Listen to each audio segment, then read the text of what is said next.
Ayon sa kasulatan, ayon sa mga nakaraan, ayon sa mga nangyayari noon at sa nangyayari ngayon, tayong mga Pilipino raw ay may ugaling magnanakaw mula pa nung unang panahon hanggang sa kasalukuyan. Ito kaya'y totoo, ito kaya'y nangyayari, ito kaya'y nangyayari noon, nangyayari din kaya ngayon.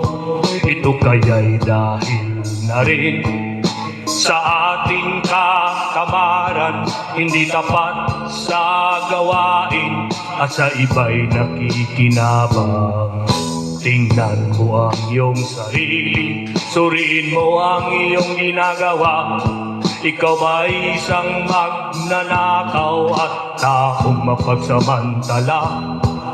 Hindi nagpapawis, hindi lumuluha, ginagamit ang galing sa hindi tamang gawa.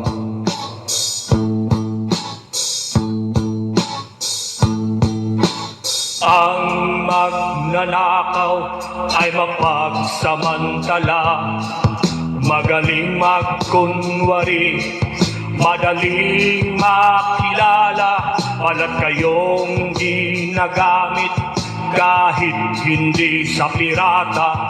Magnanakaw pa rin ang nakikita sa kanya.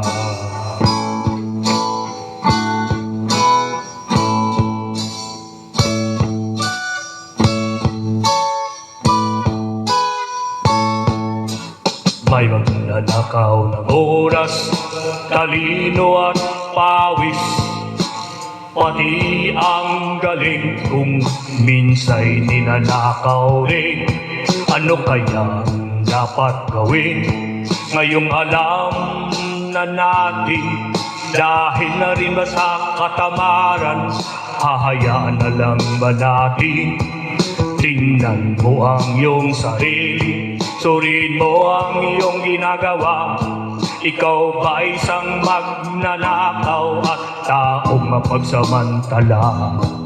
Hindi nagpapawis, hindi lumuluha, magnanakaw ng oras, galing pawis ng iba.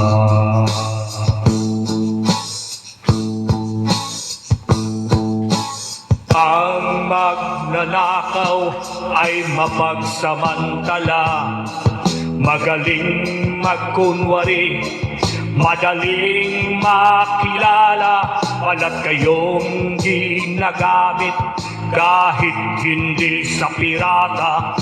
Magnanakaw pa rin ang makikita sa kanya.